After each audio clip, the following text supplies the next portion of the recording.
More than 2,000 years ago, a man walked the earth whose life would change the world forever. His name is Jesus. He wasn't a king with a golden crown or a general leading a mighty army. He didn't live in a grand palace with servants at his beck and call. Instead, his story begins in the most humble of places, a small, dusty town called Bethlehem. His mother was a young woman named Mary, and when the time came for him to be born, there was no room for them in the inn. So, he was laid in a manger, a simple feeding trough for animals. Right from the very start, his life was a message. God often works in the most unexpected and quiet ways, far from the world's power and glamour. Before he was born, an angel appeared to Mary. The angel told her she would have a son and that his name would be Jesus, which means God saves. He would be called the Son of the Most High. This wasn't just any baby. This was God stepping into our world, becoming one of us. Jesus grew up in a town called Nazareth, likely learning the trade of a carpenter from his earthly father, Joseph. He experienced joy, friendship, and even sadness, just like we do. Yet, his purpose was something far greater than anyone could imagine. Around the age of 30, Jesus began his public ministry. He was baptized in the Jordan River by his cousin, John the Baptist. As he came up out of the water, the heavens opened, and the Spirit of God descended on him like a dove. A voice from heaven said, "This is my Son, whom I love. With him, I am well pleased." This was the start of a journey that would turn the world upside down. Jesus traveled from town to town, from the shores of the Sea of Galilee to the busy streets of Jerusalem. He taught people about God's kingdom, but not in a complicated or boring way. He used simple stories, called parables, that everyone could understand. He talked about farmers sowing seeds, a shepherd searching for a lost sheep, and a father welcoming home his rebellious son. Through these stories, he shared a revolutionary message. He taught that the greatest commandment is to love God with all your heart, soul, and mind. And the second is just as important, to love your neighbor as yourself. But then, Jesus pushed it even further. He said to love your enemies and pray for those who persecute you. This was a radical, challenging kind of love, and it still is today. But Jesus didn't just talk about love. He lived it out every single day. He intentionally sought out the people that society had pushed to the margins. He shared meals with tax collectors, who were often seen as traitors. He touched and healed lepers,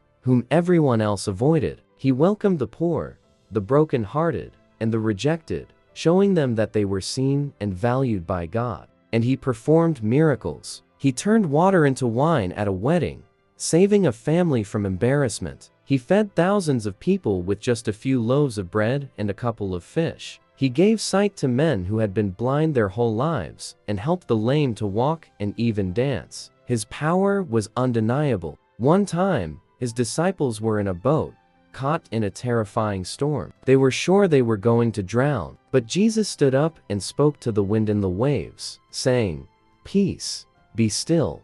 And the storm stopped. Everything became calm. These miracles weren't just a display of supernatural power. They were windows into the heart of God. They showed that God deeply cares about our human struggles, our pain, our fears, and our suffering. Through Jesus, people were seeing God's compassion in action. Despite all the good he was doing, not everyone was happy. In fact, many of the religious leaders of the day grew angry and jealous. They saw his popularity and felt their own authority slipping away. They questioned his teachings and tried to trap him with tricky questions. They were threatened by his message of grace, which challenged their rigid system of rules. This growing tension reached its peak in Jerusalem. Jesus was arrested, betrayed by one of his own disciples, Judas, for 30 pieces of silver. He was put on trial, but it was a sham. False witnesses were brought in to lie about him. Even though the Roman governor, Pontius Pilate, found no fault in him, he caved to the pressure of the angry crowd and sentenced Jesus to die on a cross.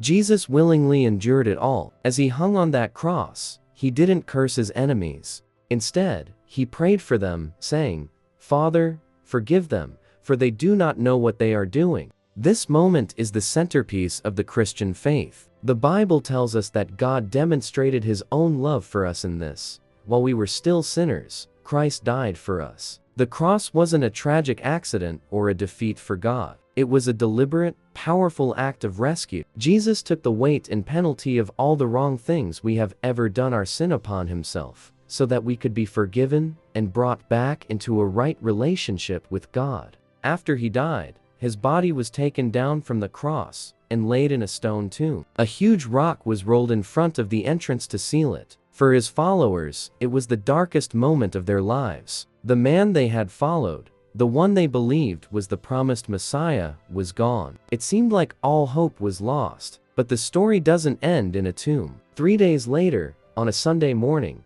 some of the women who followed Jesus went to the tomb to anoint his body. But when they arrived, they found the massive stone rolled away. They looked inside, and the tomb was empty. Jesus was gone. An angel appeared and told them, "He is not here. He has risen, just as he said he would." Because Jesus conquered the grave, a new kind of life is now possible for every single one of us. His resurrection means that no matter how broken you feel, no matter how many mistakes you've made, or how far away from God you think you are, there is always hope. God offers forgiveness, healing, and a fresh start. Jesus himself said, "I am the way, the truth, and the life. No one comes to the Father except through me." He offers rest for the weary and purpose for the lost. Because Jesus conquered the grave, a new kind of life is now possible for every single one of us. His resurrection means that no matter how broken you feel,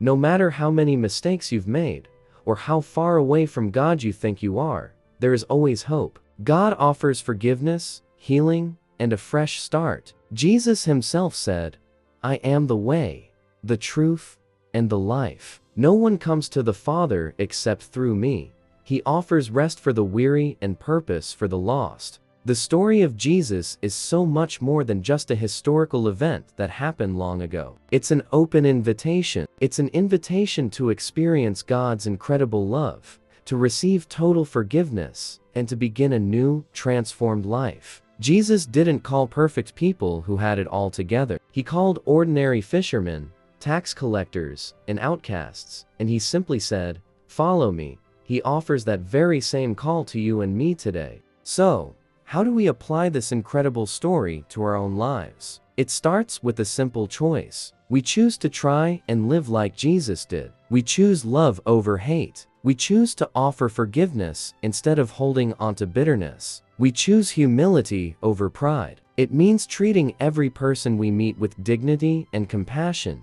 even when it's difficult. And when we mess up, which we will, we remember that His grace is always there to pick us up and help us start again. You don't need to have all the answers or understand every theological detail to begin this journey. You can start right where you are, with an honest and simple prayer. Something like, "Jesus, I want to know more about this life you offer. Help me to follow you."